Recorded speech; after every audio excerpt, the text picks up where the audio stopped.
Lesbians claim that the reason for their homosexuality is their sexual attraction to the female body, when in reality, the reason for their homosexuality is a profound dissociation from the female body.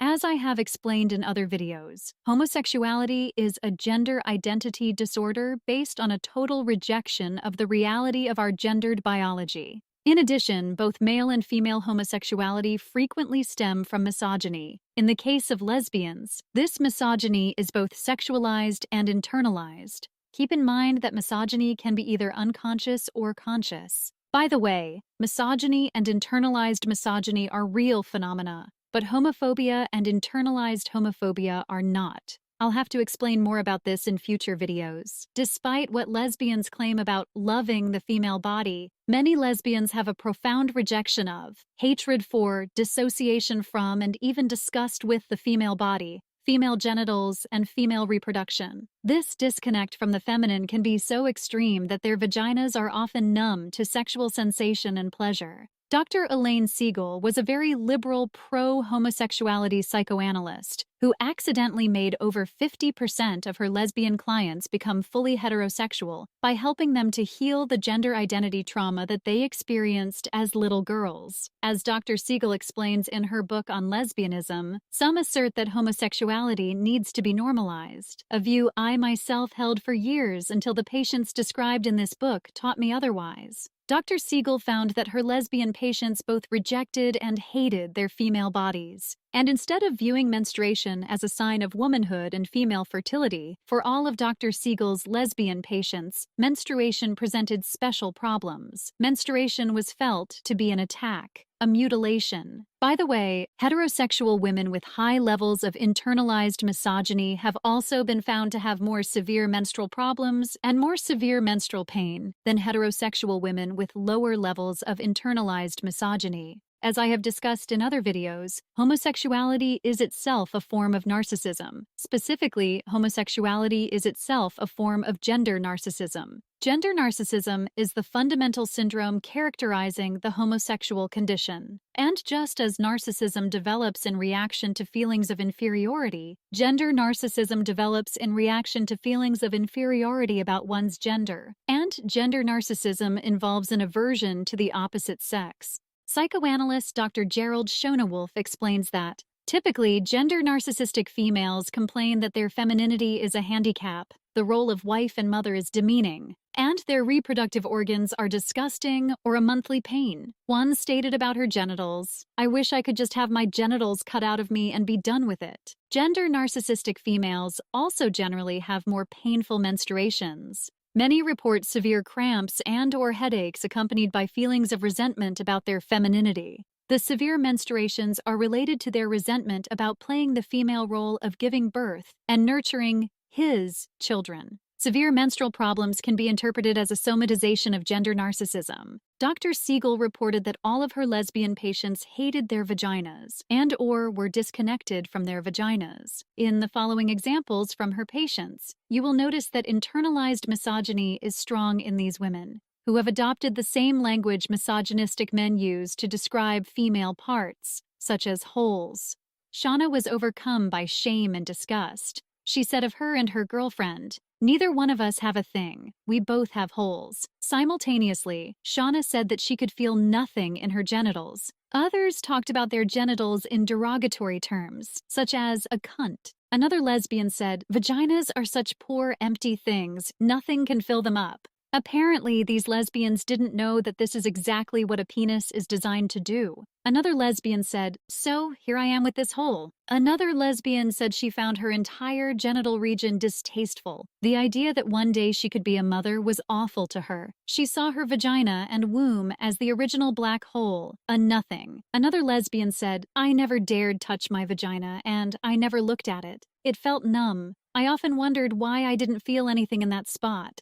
Another lesbian declared, "There is nothing there." Another lesbian said she had a dead spot where her vagina should be. Carla discovered a similar dead spot, which included the clitoris. In the following examples from Dr. Siegel's lesbian patients, you can see how severely disconnected lesbians often are from their vaginas. Serena reported further that only forceful manipulation of her clitoris could arouse physical sexual feelings, and that the absence of vaginal feeling had been with her all her life. Each woman Delilah met was described as exactly the right one, but each woman also proved to have feelings intolerable to Delilah. In addition, she became more and more perturbed by her lack of genital response. She disliked penetration because it reminded her of heterosexual intercourse, and therefore it was unacceptable to her. When she did allow exploration of her vagina, such overwhelming sadness and emptiness arose that she immediately terminated the relationship in which this exploration had occurred. Tanya never reached orgasm. She was uninterested in it, and she became furious when her lovers touched her without permission. Cecilia had difficulty reaching orgasm. She was particularly upset when she was vaginally penetrated by fingers or a vibrator.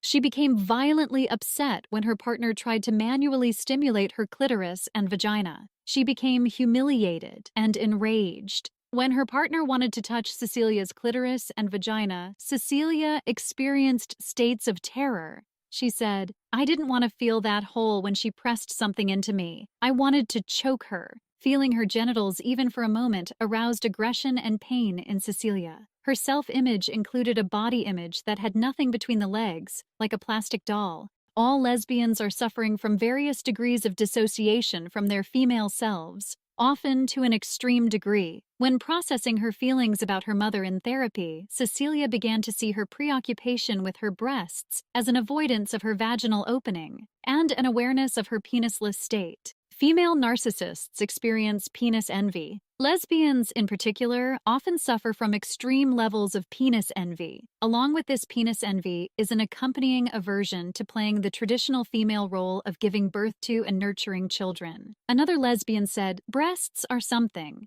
but a hole is a hole is a hole." However, when these lesbians received trauma therapy, interpretation of the breast-penis confusion and its evolution through their many traumas finally paved the way for heterosexual longings to emerge. It is important to note that the process of trauma therapy and the healing of childhood gender identity confusion caused these women to gain sensation in their genitals, while simultaneously replacing their homosexuality with heterosexuality. Of another patient, Dr. Siegel says that when her homosexuality healed and was replaced by heterosexuality, her homosexual promiscuity dropped away and vaginal orgasm was experienced. Another lesbian spoke of her inability to reach orgasm with her girlfriend and her distaste of being reduced to sleep with an old whore.